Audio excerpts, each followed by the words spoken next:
जब आपसे बातचीत हुई कि भारतीय जनता पार्टी को जैसे जैसे हार सताएगी, उत्तर प्रदेश में उनके नेताओं की संख्या, उनके मुख्यमंत्रियों की संख्या और दिल्ली से आने वालों की संख्या बढ़ जाएगी। और इसमें भी कहीं हम लोगों को कोई शक नहीं था कि जहां पॉलिटिकल पार्टीज आएंगी या उनके नेता आएंगे, उनके सहयोग के लिए इनकम टैक्स, ईडी, सीबीआई और भी संस्थाओं का सहारा लेकर के अटैक करने का काम करेंगे। अभी तक तो ये संस्थाएं उनके लिए थीं जो सरकार में हैं, उनकी सरकार कैसे हटाएं, उसके लिए इन संस्थाओं का इस्तेमाल किया जाता था। लेकिन पहली बार देखने को मिल रहा है कि उत्तर प्रदेश में समाजवादी पार्टी की सरकार न बन जाए, इसके लिए इन संस्थाओं का भी इस्तेमाल होगा। पूरा देश जानता है कि जहां जहां चुनाव भारतीय जनता पार्टी हारने लगती है, इन संस्थाओं को आगे करती है।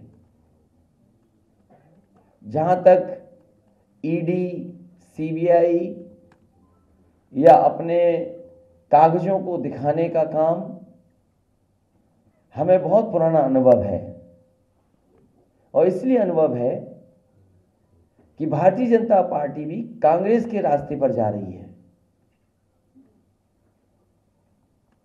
भारतीय जनता पार्टी वही तरीके अपना रही है जिसमें केंद्रीय जो एजेंसीज हैं उनसे कैसे डराया धमकाया जाए। लेकिन जिस तरीके का माहौल उत्तर प्रदेश में है, योगी सरकार बचेगी नहीं। जनता ने मन बनाया है कि योग्य सरकार उत्तर प्रदेश में बनेगी और इनसे ज्यादा अनुपयोगी कोई हो नहीं सकता था जिसने उत्तर प्रदेश को बर्बाद किया। ये अनुपयोगी हैं, अनुपयोगी हैं। इन्होंने इतना नुकसान किया उत्तर प्रदेश की जिसकी आपकी कल्पना नहीं की जा सकती है। गृह राज्य मंत्री टैनी, कौन नहीं जानता हो उन पे आरोप क्या हैं। गृह राज्य मंत्री टैनी, उन पे क्या आरोप है? क्या दिल्ली की सरकार नहीं जानती? क्या उत्तर प्रदेश की सरकार नहीं जानती? और जब उत्तर प्रदेश की सरकार की जांच में उनके नाम आ गए और कहीं ना कहीं उनके ऊपर उंगली उठी है, तो आखिरकार सरकार क्यों बचा रही है उसको? क्या कारण है कि सरकार उन्हें बचाने का काम कर रही है? जो हमारे अन्नदाता हैं, जो अपने हक और सम्मान के लिए गए थे, अपने हक की लड़ाई को लड़ने गए थे, पीछे से थार जीप ने उन्हें कुचल दिया। किसानों की जान चली गई, पत्रकार की जान चली गई। दोषी कौन है? जांच में यह बात साफ है कि देश के गृह राज्य मंत्री, उन पर उंगली उठी है, उनके बेटे पे उंगली उठी है, भारतीय जनता पार्टी के कार्यकर्ताओं पे उंगली उठी है। लेकिन आखिरकार सरकार क्यों नहीं सजा दे रही है? क्यों ध्यान हटाना चाहती है? मंच पर जो हंगामा हुआ, निषाद समाज के साथ जो धोखा हुआ, केवल निषाद समाज नहीं बल्कि पिछड़े, अति पिछड़े, दलित, अल्पसंख्यक और बड़ी संख्या में हमारे अगड़े लोग, ब्राह्मण समाज के साथ जो हुआ, कौन नहीं जानता? और मंच पर किस खुशी के साथ बुलाया गया था निषाद समाज के लोगों को। उन्हें वादा किया गया था कि आपकी सब मांगे पूरी हो जाएंगी, आरक्षण मिल जाएगा। लेकिन मुझे खुशी है इस बात की कि निषाद समाज ने अपनी मांग को नहीं छोड़ा। उन्हें अगर मंच पे भी चढ़ना पड़ा होगा तो मंच पे चढ़ गए और सरकार के कानों तक अपनी आवाज पहुंचाने का काम किया। दिन रात लगे रहे उसमें कि ये खबर न चल जाए। बड़े बड़े अधिकारी लखनऊ से ये कोशिश करते रहे, दिल्ली तक दबाव बनाया कि ये खबरें न चल जाएं कि किस तरीके के निषाद समाज वहां पर अपने हक के लिए और अपने सम्मान के लिए लड़ रहा है। ये अनुपयोगी सरकार और कर भी क्या सकती थी? अनुपयोगी सरकार से उम्मीद भी क्या की जा सकती है? याद कीजिए, जिस समय सरकार बनी थी इनकी, इन्होंने गंगा जल से मुख्यमंत्री आवास धुलवाया था, गंगा जल को पूरे मुख्यमंत्री आवास में छिड़कवाया था। कभी किसी मुख्यमंत्री ने ऐसा नहीं किया होगा जैसे ये अनुपयोगी मुख्यमंत्री ने करके दिखाया। पूरे के पूरे मुख्यमंत्री आवास में गंगा जल से छिड़काने का काम हुआ था। और जब मुझे याद है सुप्रीम कोर्ट का फैसला आ गया, माननीय सुप्रीम कोर्ट का फैसला था कि जो पूर्व मुख्यमंत्री हैं उनके घरों में वो रह नहीं सकते हैं।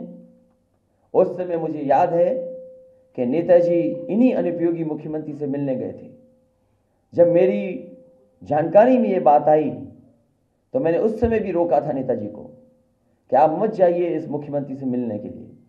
लेकिन नेताजी को, क्योंकि पॉलिटिकल शिष्टाचार में उन्हें लगा कि शायद ये घर हमारे जो लीडर ऑपोजिशन हैं उनके नाम पर आवंटित हो जाएगा, तो हम जब तक अपने घर नहीं बना पाए या रहने का इंतजाम नहीं कर पाएंगे तब तक रह पाएंगे। लेकिन मुझे याद है जैसे ही नेताजी मुख्यमंत्री आवास से बाहर निकले हैं, उन्होंने दस्तखत कर करके और तुरंत नोटिस देकर के तुरंत घर खाली कराए जाए। ये अनुपयोगी सरकार। और कैसे कोई भूल सकता है कि सरकार बनते ही एक कुदाल मंत्री को निकाल दिया था इन्होंने। वो जहां जाते थे कुदाल लेकर के जाते थे। जेपी नायसी में कुदाल लेकर के गए, जो पुराना हेरिटेज एरिया डेवलप हुआ था वहां कुदाल लेकर के गए, कुदाल चलाते थे, खुद जांच करने जाते थे। और उन्होंने कहा कि ये बताइए इतना ऊंचा हेलीपैड क्यों बन गया? जब उन्होंने जेपी नायसी की ऊंची बिल्डिंग पर देखा कि यहां पर हेलीपैड बन गया है, हेलीपैड बना हुआ है, तो उन्होंने कहा ये डिजाइन रॉन्ग है, ये किसकी सूझबूझ है कि इसमें बन गया है हेलीपैड? और याद कीजिए जब उन्होंने कुदाल चलाई थी हेरिटेज एरिया पर, तो कुदाल पत्थर नहीं तोड़ पाई थी।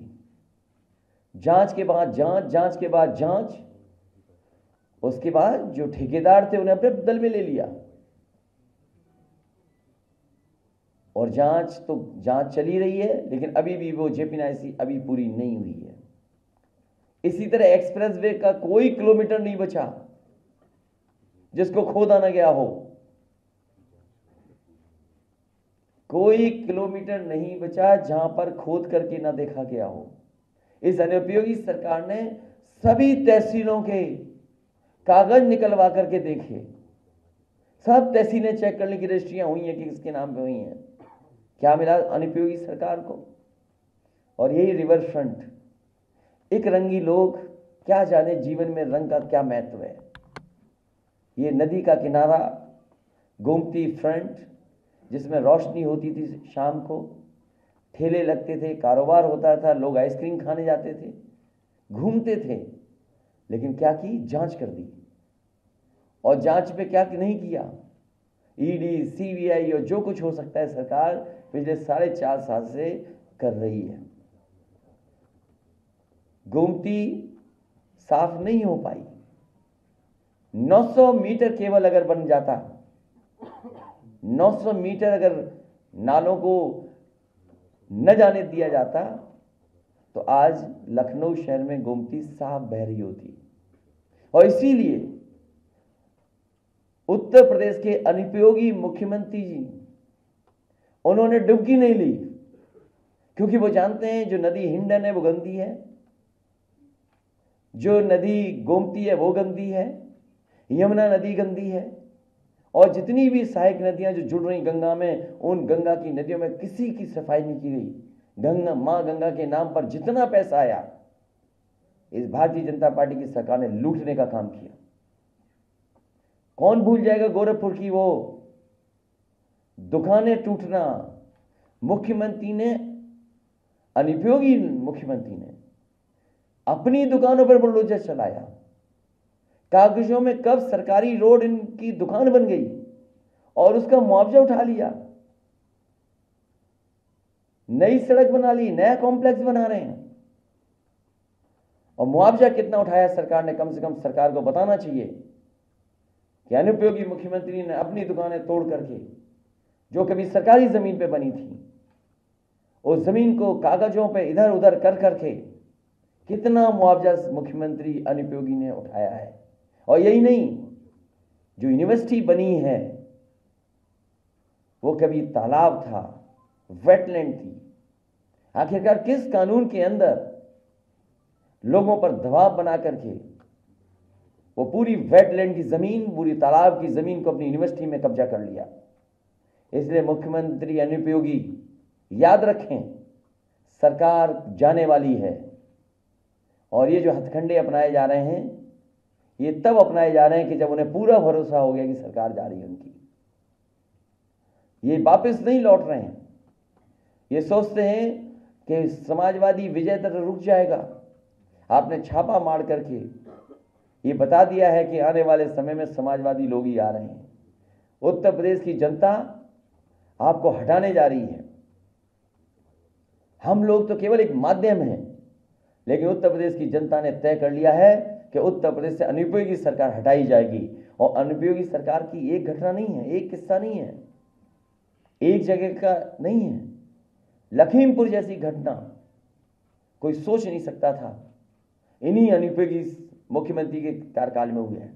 हाथरस की बेटी का अपमान और पेट्रोल डाल करके जलवा देना, यह अनुपयोगी सरकार का काम है। 69,000 शिक्षक भर्ती के नौजवान दर दर भटक रहे हैं, लाठी खा रहे हैं, अपमानित हो रहे हैं। अगर उनका आरक्षण कोई छीन रहा है तो यही अनुपयोगी सरकार है। कोई परीक्षा बिना लीक हुए नहीं परीक्षा हो पाई, पेपर रद्द हुए हैं, जो नौजवानों को नौकरी न दे पाए, रोजगार न दे पाए। वो अनुपयोगी सरकार है जो टीटी, बीएड और बीपीएड के नौजवानों को बेरोजगार रख रही हो। अनुपयोगी सरकार वो है जिन्होंने वादा किया 70 लाख नौकरी देने का, लेकिन झूठे विज्ञापन दिखा करके लोगों को गुमराह करने का काम कर रही है। वो कौन भूल जाएगा, अनुपयोगी सरकार के मुख्यमंत्री अनुपयोगी के गृह जनपद में एक व्यापारी कारोबार करने आया था, घूमने आया था, वहां पर पुलिस ने मार मार करके उसकी जान ले ली। अनुपयोगी वो है जो छुट्टा जानवर तक नहीं रोक पा रहा। अनुपयोगी तो है ही मुख्यमंत्री क्योंकि उन्होंने अभी तक अपना संकल्प पत्र नहीं पढ़ा। इसलिए ये जितनी भी कार्रवाई हो रही है, राजीव राय जी हमारे बगल में बैठे हैं, इनके जहां जहां स्थान है वहां इनकम टैक्स के लोग पहुंचे हैं। अगर कहीं कोई पता मिल गया होगा वहां पहुंच गए हैं। अब सुनने में ये आया है कि एक बड़े नाथ संप्रदाय के साधु थे कर्नाटक के, हमारी पढ़ाई और उनकी पढ़ाई बराबर की थी। हमें नहीं पता था कि कभी नाथ संप्रदाय के इन दो गुटों में झगड़ा था किसी जमाने में, मठ को कब्जा करने को लेकर के। वो तो कभी हमसे मिल गए होंगे, किसी एक साधारण व्यक्ति ने मिला दिया होगा मुझे। उस साधारण आदमी के यहां इनकम टैक्स बेंगलोर में पहुंच गई टीम। एक हमारी पार्टी का काम व्हाट्सएप का कर रहा है। अरे व्हाट्सएप पे तुमने कितना झूठ फैलाया है, भारतीय जनता पार्टी वाले लोग। तुमने गाय कटी दिखाई, तुमने मुसलमान भाइयों के खिलाफ जाने कितनी खून की तस्वीरें डाल करके व्हाट्सएप पे चलाई हैं। तुमसे बड़ी व्हाट्सएप की यूनिवर्सिटी कोई नहीं चला रहा। ये केवल व्हाट्सएप का काम करना चाहता था, उससे तो अभी पैसा ही नहीं भुगतान हुआ। क्योंकि हम लोग टेक्नोलॉजी समझते हैं, चीजें समझते हैं कि टेक्नोलॉजी क्या है, लेकिन ये अनुपयोगी मुख्यमंत्री टेक्नोलॉजी नहीं जानता। और हमारे बगल में लीडर पोजीशन बैठे हैं, वो जानते हैं अगर कंप्यूटर दिखा दोगे अनुपयोगी मुख्यमंत्री को तो हो सकता है डर जाएं, भाग जाएं देख करके। और अगर अगली बार आपको कुछ डराना हो अनुपयोगी मुख्यमंत्री को तो अपने हाथ में लैपटॉप ले जाना या स्मार्टफोन कहना चला के दिखा दो। अगर ना प्रेस कॉन्फ्रेंस छोड़ करके भाग जाए तो बताना मुझको। तो उसके यहां इनकम टैक्स, यहां पर आप लोगों का, हम लोगों का साफ सफाई का, कार्यालय के इंतजाम को देखने वाला। और फिर ओएसडी कैसे बनाए जाते हैं आपको पता है, जो भी सहयोगी मुख्यमंत्री का होता है उसको बना दिया जाता है ओएसडी। उसके घर पे छापा, टाइल्स तोड़ दी गई, बिस्तर फाड़ दिया गया, सोफा फाड़ा है, अभी पुलिस बैठी है वहां पर। ये मैंने आपको एक बार इशारा किया था, याद कीजिए आपको, और एक मैंने टीवी इंटरव्यू में भी कहा था कि कन्नौज के चुनाव को हराने के लिए मुख्यमंत्री किस जाति के हैं, पुलिस का कप्तान कन्नौज का किस जाति का था, कानपुर में उस समय अधिकारी किस जाति का था, डीजीपी किस जाति का था। ये चारों मुख्यमंत्री आवास में बैठ करके साजिश कर करके कन्नौज का चुनाव हराने का काम किया था। मैं जानना चाहता हूं, जो जाति के आधार पर बात करते हैं, ये चारों किस जाति के लोग थे, किस जाति से संबंध रखते थे चारों लोग? हमें कोई बताए ये चारों के चारों अधिकारी किस जाति के थे। इसलिए ये चुनाव हारने जा रहे हैं। उत्तर प्रदेश की जनता ने इन्हें चुनाव हरा दिया है। ये कितने भी साजिश कर लें, कितने भी षड्यंत्र कर लें, समाजवादी विजय रथ रुकने वाला नहीं है। समाजवादी विजय रथ उसी दिन रुकेगा जिस समय कालिदास में समाजवादी सरकार जनता बनवा देगी। आप सबका बहुत बहुत धन्यवाद।